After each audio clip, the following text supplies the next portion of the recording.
advantage of Mr. Perry's addiction issues to enrich themselves. They knew what they were doing was wrong. They knew what they were doing was risking great danger to Mr. Perry, but they did it anyways. In the end, these defendants were more interested in profiting off Mr. Perry than caring for his well-being. I'm going to talk about the indictment, the allegations, and the charges in more detail. On October 28, 2023, Mr. Perry was found deceased in his home. An autopsy was conducted following his death. That autopsy showed that he had died due to the acute effects of ketamine. Ketamine is a controlled substance. It has some legitimate uses, but it is also used illegally.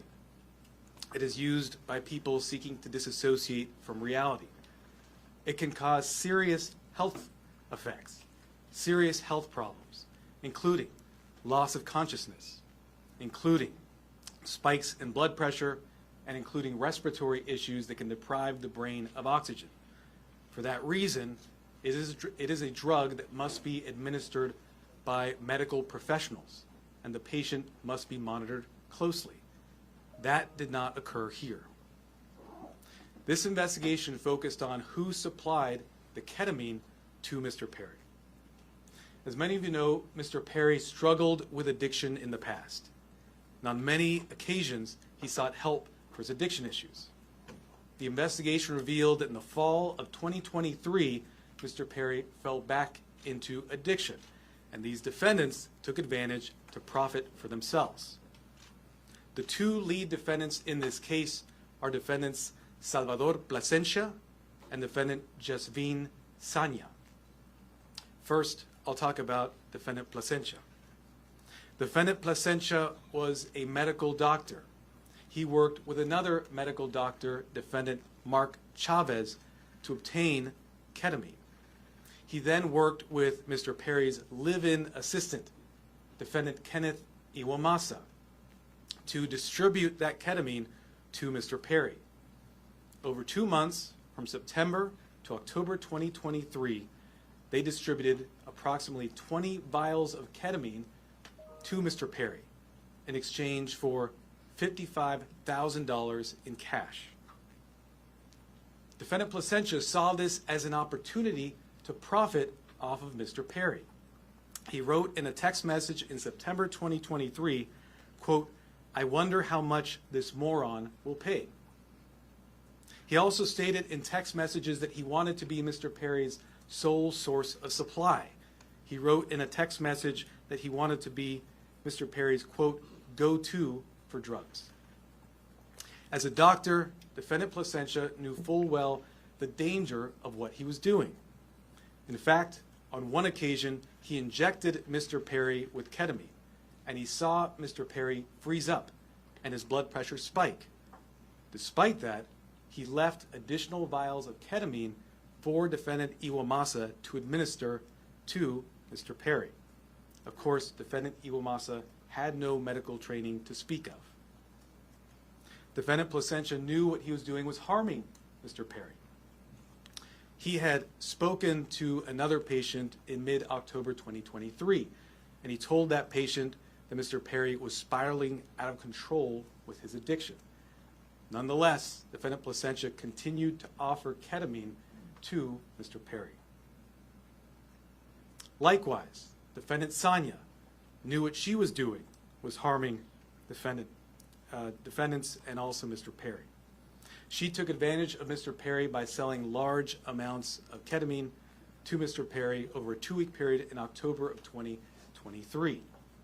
She sold approximately 50 vials of ketamine for approximately $11,000 in cash.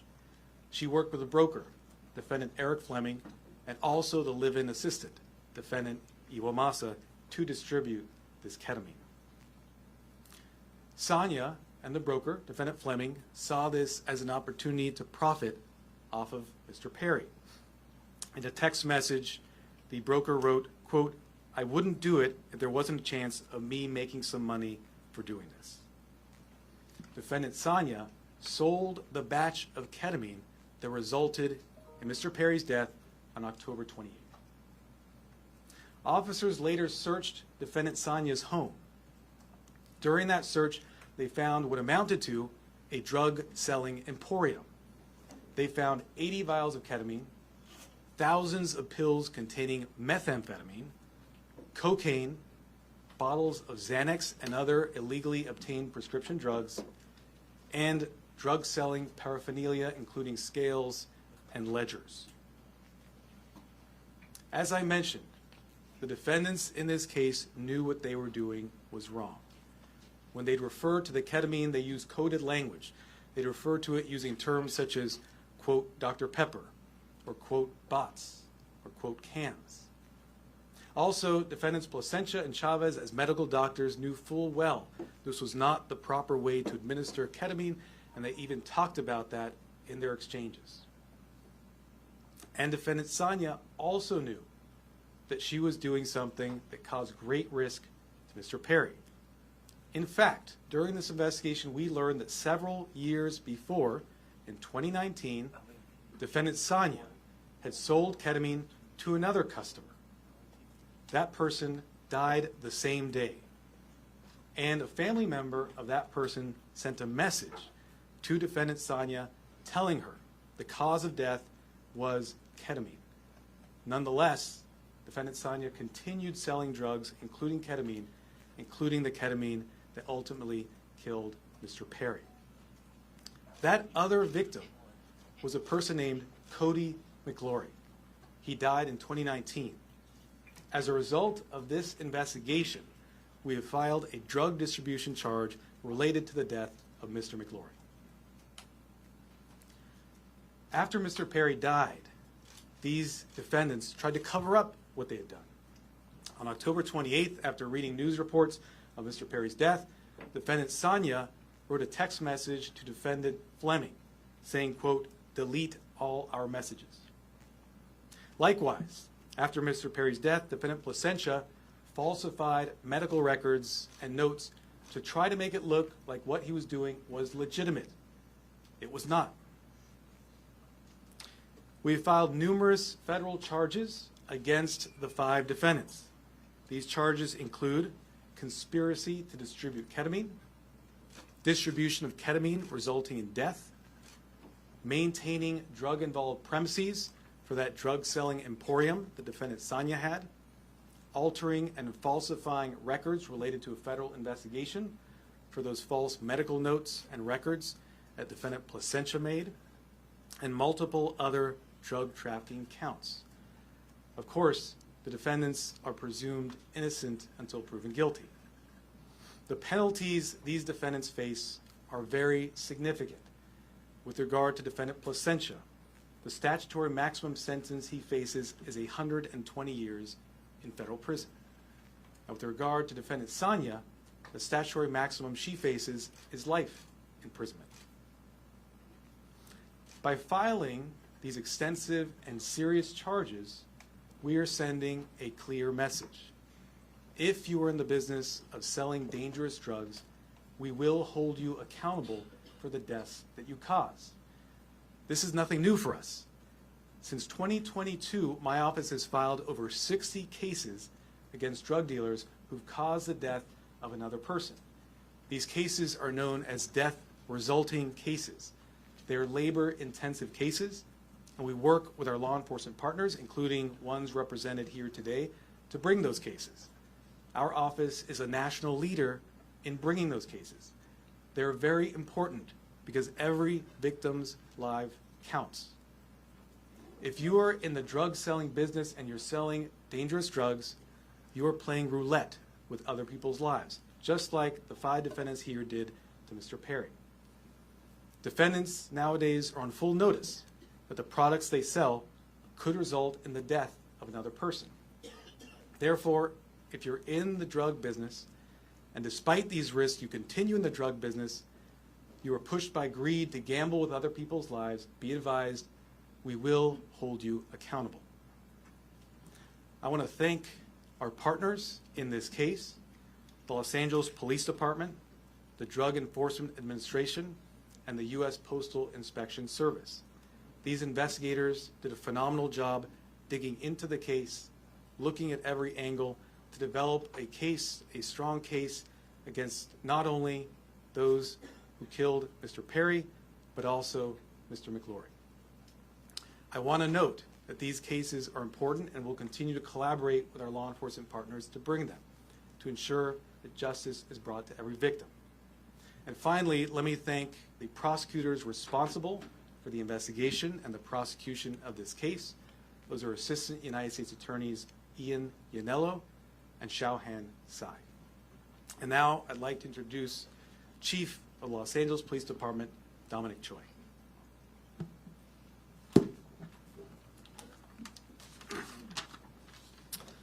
All right. Good morning, and thank you, Martine. You know, while it's tragedy that brings us all here together, I'm happy to stand here knowing that these dangerous individuals are no longer on the streets and they won't be able to harm anyone else. The Los Angeles Police Department and our partners here today, we're committed to investigating all cases like this, and it's regardless of someone's background or socioeconomic status. And just with all of our cases, this investigation was done impartially. We let the facts drive this investigation, and those facts led us to a group of individuals who were responsible for supplying and distributing to Mr. Perry narcotics that led to his unfortunate and untimely death. The group standing here today, it's a prime example how our partnerships and our collaboration can yield meaningful results. I want to thank LAPD, our Robbery Homicide Division, who is standing in the back there, the U.S. Attorney Martin Estrada and his team, the DEA and her team, as well as the U.S. Postal Inspection Service and their team for their hard work, diligence, and real patience. Now, I know people think this took a long time, but there was a lot of work, a lot of investigative strategies that went into this to make sure that there's a solid case and that we can pursue this in the courts. Our relationship with our federal partners, it helps us ensure that these criminals will have meaningful sentences and be an example for anyone that is willing to risk or jeopardize distributing and supplying unlawful or narcotics to anyone. And I just really want people to know that that is the message. You cannot get away with this regardless of your background or socioeconomic status. Breaking the law is breaking the law, and you are dangerous and you are jeopardizing lives. So thank you all of my partners for being involved in this and bringing us to where we are at today.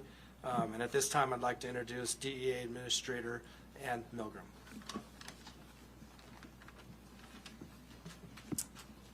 Good morning. Today we announce charges brought against 5 individuals who together are responsible for the death of Matthew Perry. Each of the defendants played a key role in his death. They falsely prescribed, sold, or injected the ketamine that caused Matthew Perry's tragic death. In the United States, most forms of ketamine are only approved by the Food and Drug Administration for anesthesia. A nasal spray version is approved for treatment of depression, but only in a certified medical setting. Here, Matthew Perry sought treatment for depression and anxiety and went to a local clinic where he became addicted to intravenous ketamine. When clinic doctors refused to increase his dosage, he turned to unscrupulous doctors who saw Perry as a way to make quick money. Dr. Plasencia and Dr. Chavez violated the oath they took to care for their patients. Instead of do no harm, they did harm so that they could make more money. Without performing any medical evaluation or monitoring, they supplied Matthew Perry with large amounts of ketamine in exchange for large sums of money, charging Perry $2,000 for a vial that cost Dr. Chavez approximately $12. As Matthew Perry's ketamine addiction grew, he wanted more, and he wanted it faster and cheaper. That is how he ended up buying from street dealers who sold the ketamine that ultimately led to his death. In doing so, he followed the arc that we have tragically seen with many others, whose substance use disorder begins in a doctor's office and ends in the street. Perry turned to his street dealer, Eric Fleming, who sourced his ketamine from a drug trafficker known as the Ketamine Queen, Jasveen Sangha. The ketamine supplied by Sangha would ultimately be the dose that took Matthew Perry's life. Sangha knew that the ketamine she supplied could be deadly, since in 2019 she had sold ketamine to Cody McLaury, who died at the age of 33. But despite this knowledge, she continued to sell ketamine and methamphetamine throughout Los Angeles. Matthew Perry's journey began with unscrupulous doctors who abused their position of trust because they saw him as a payday, and it ended with street dealers who sold him ketamine in unmarked vials.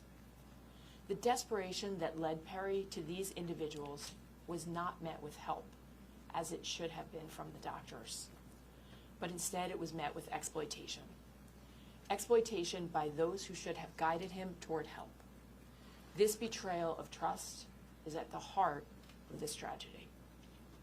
Since 2023, DEA has investigated nearly 500 drug poisoning and overdose cases just like Matthew Perry's. We run a national initiative known as OD Justice, where we work with our state and local law enforcement partners to conduct investigations after someone has passed away. And it is important to note that the national model we today have in every 50 state across the United States is based on the work that started here in Los Angeles. We began this work with our partners in the Los Angeles Police Department and with other local police departments and sheriff's offices in California, in the Los Angeles area, and with the U.S. Attorney's Office. And today it stands as our national model for this critical work. Together, as part of OD Justice, we work to bring justice for the lives that have been lost and to stop others from dying. Regardless of the size or scope of a drug distribution network, the DEA will work nonstop to uncover and disrupt this illegal activity, and in this case, the deadly activity. I want to close by noting that Matthew Perry's death is not just a tragic overdose.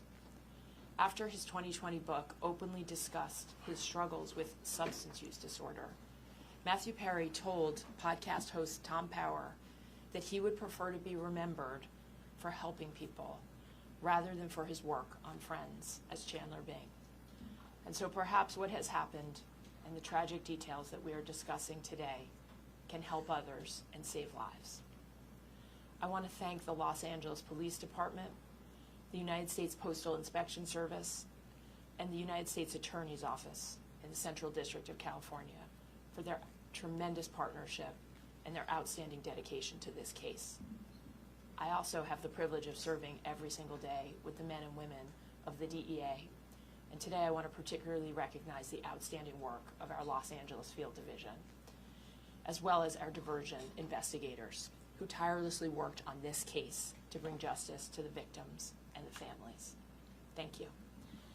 It's now my privilege to introduce Postal Inspector Shields.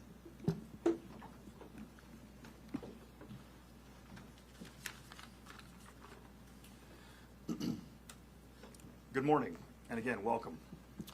I'd like to thank U.S. Attorney Martin Estrada for his tireless dedication to protecting the residents of the Central District of California and his partnership with the Postal Inspection Service. As the nation's oldest law enforcement agency, the Postal Inspection Service has had a long, proud, and successful history of combating criminals who misuse our nation's postal system and cause harm to our employees and customers. This is our mission.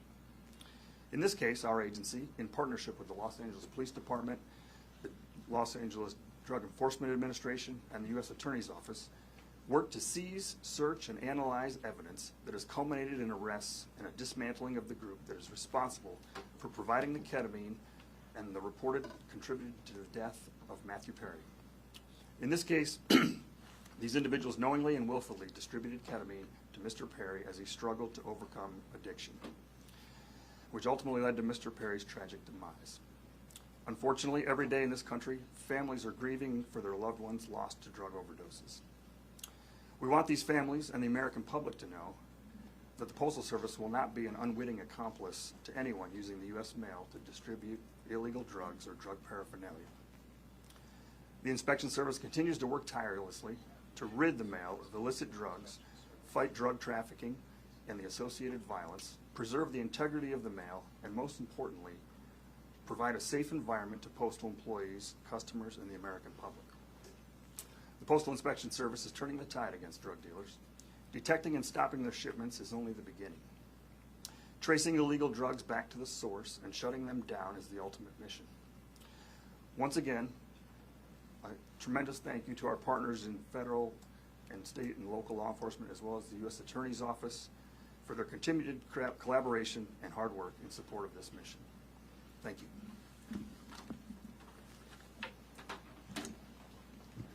I'll now do brief remarks in Spanish, and then we'll do questions and answers. Where are the Spanish language reporters? Hold up your hands. Okay, great. Hoy anunciamos cargos criminales federales en conexión con la muerte del actor Matthew Perry. Nuestra investigación ha revelado una gran red criminal responsable por el tráfico de ketamina en grandes cantidades. Esta red incluía a un asistente personal para el señor Perry, 2 médicos y una narcotraficante conocida como la reina de la ketamina. Hemos archivado cargos federales contra 5 acusados. Estos acusados vendieron ketamina al actor Matthew Perry y vendieron ketamina en grandes cantidades, 70 viales de ketamina. Estos acusados sabían que lo que hacían era muy peligroso. Hablaban en palabras codificadas. Estos acusados sabían que lo que estaban haciendo causaba un riesgo al señor Perry. Por supuesto, 2 de ellos eran doctores, médicos. Pero, sin embargo, estos acusados siguieron vendiendo ketamina al señor Perry. A estos acusados les importaba más el efectivo que la vida humana. Desde 2022, mi oficina ha archivado más que 60 casos contra narcotraficantes responsables por la muerte de otra persona. Estos casos son muy importantes porque la vida de cada víctima es importante. Con todos esos casos, como en este caso, mandamos un mensaje muy claro. No vamos a tolerar a los narcotraficantes que apuestan con las vidas de otras personas. We'll now do question and answer. Any questions? Yes. My first question is, the person that found Matthew Perry in the hot tub, is that also one of the people who's being charged in this case? Is that the assistant? I didn't hear that. Can you repeat the question? Yes, the person, the assistant that's being charged in this case, is that also the person that found Matthew Perry in the hot tub? So the personal assistant we charged is Defendant Kenneth Iwamasa. He was the one live-in assistant for Mr. Perry. Yes. Yes. The doctor, when the patient tragically died in 2019, did law enforcement look into that death when they found out the patient died? I can't comment on that. What I can say is that through this investigation, we were able to connect Defendant Sanya to that death in 2019 and file a charge related to that to vindicate the victim, Cody McLaury. Are there any details about this search? Yes. Can you talk a little bit about, and maybe this is for DEA Administrator Milgram, but can you talk a little bit about the line between legitimate ketamine therapy treatment and was, Matthew Perry ever receiving legitimate ketamine therapy treatment? And then when did that cross over? Were the defendants involved in that clinic where he was receiving legitimate treatment, if that's the case? So let me say this. Yeah. In this case, we are not talking about legitimate ketamine treatment. We're talking about 2 doctors who abused the trust they had, abused their licenses to put another person's life at risk. 5 defendants who, as I mentioned, knew what they were doing was wrong. In fact, one of them had sold ketamine that resulted in the death of another person in 2019.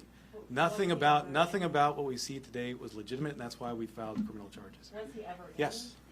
Is this the beginning of an enforcement effort specifically against ketamine? I know you mentioned past cases, the 60 cases, and DEA mentioned it as well. Is there going to be a focus specifically around ketamine? I think what you've seen is that this is not the beginning, but a continuation of an enforcement effort against synthetic drugs of all kinds. Synthetic drugs, ketamine, but also methamphetamine, fentanyl, are killing people each and every day.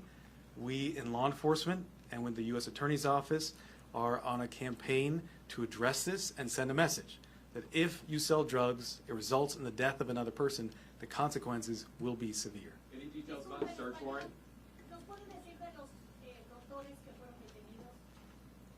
Hay dos doctores que son los acusados en este caso, el doctor Plasencia y el doctor Chávez. Los dos están acusados en este caso.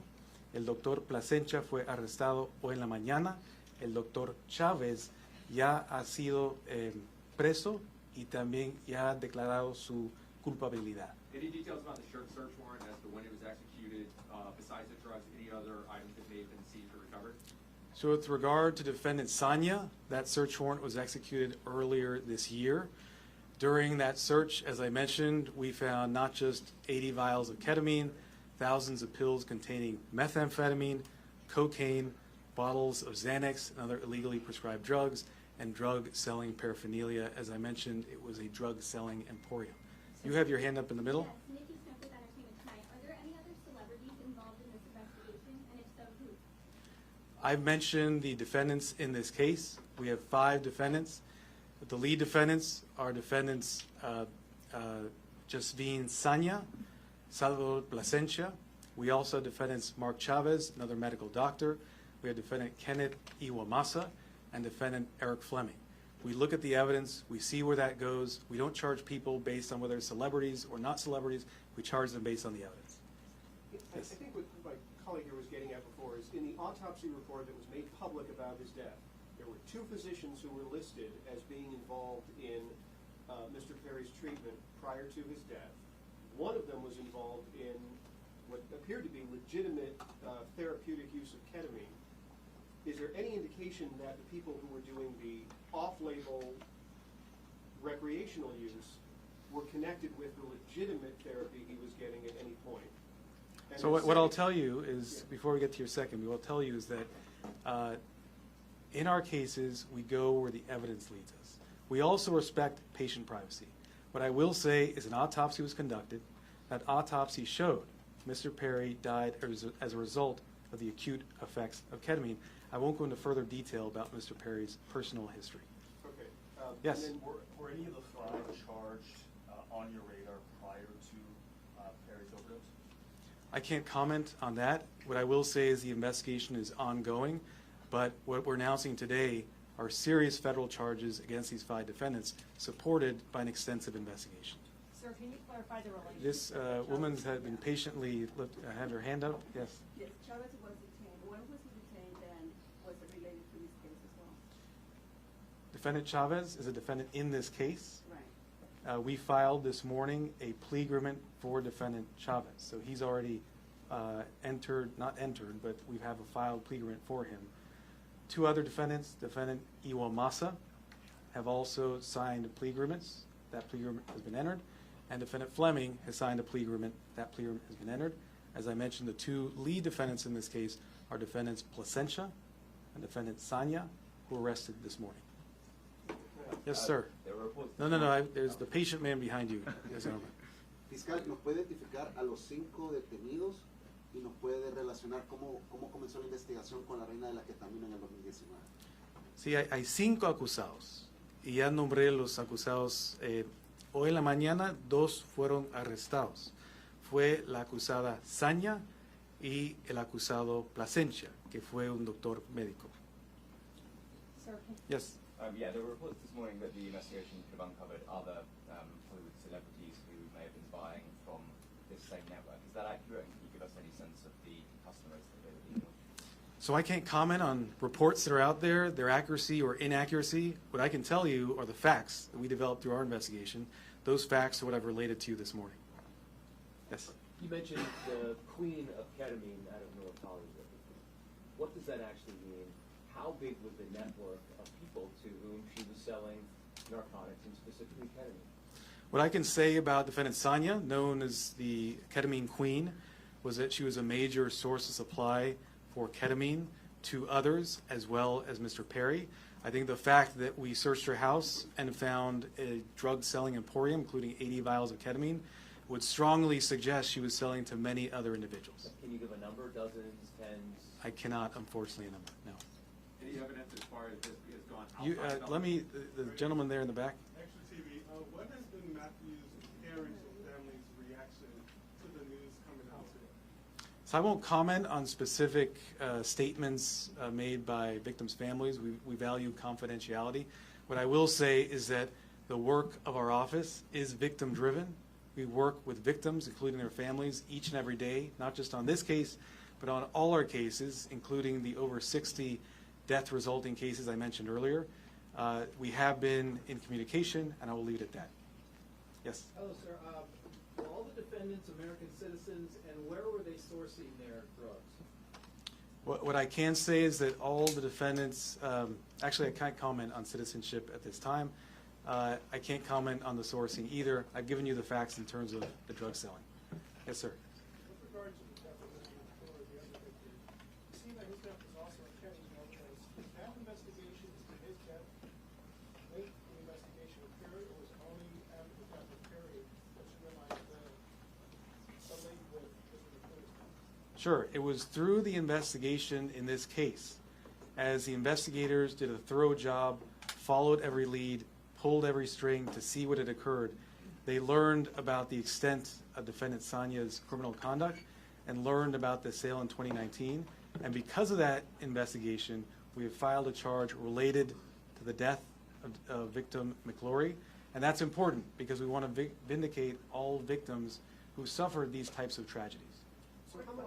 I'll do 2 more questions. Quick follow-up. How much reason to believe that the so-called queen of ketamine is linked to any more deaths? Are there any more investigations that you want possible that she could be linked to? I think, as I've mentioned, we've linked her to sales of ketamine, which resulted in at least 2 deaths. We searched her home. We found a drug-selling emporium. I can't comment. I can't speculate on things such as what you're suggesting. I will say, in this case, she is facing very significant federal charges, including a charge that carries a 10-year mandatory minimum sentence. Yes, sir. Were these 5 continuing to sell ketamine or other drugs after Perry's death? I can't comment on that in terms of where they were selling. No, like but in terms of afterwards, were they what I still- can say is that we searched the home of one of the defendants following Mr. Perry's death. She had 80 vials of ketamine, thousands of pills of methamphetamine, cocaine, bottles of Xanax. Thank you very much. Appreciate it.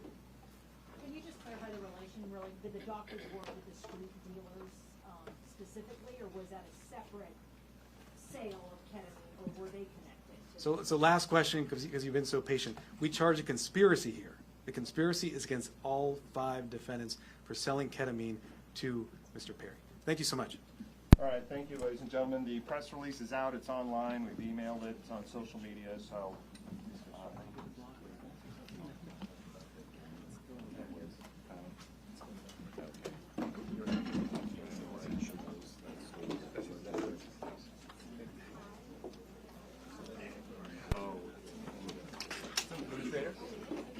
Administrator Bill.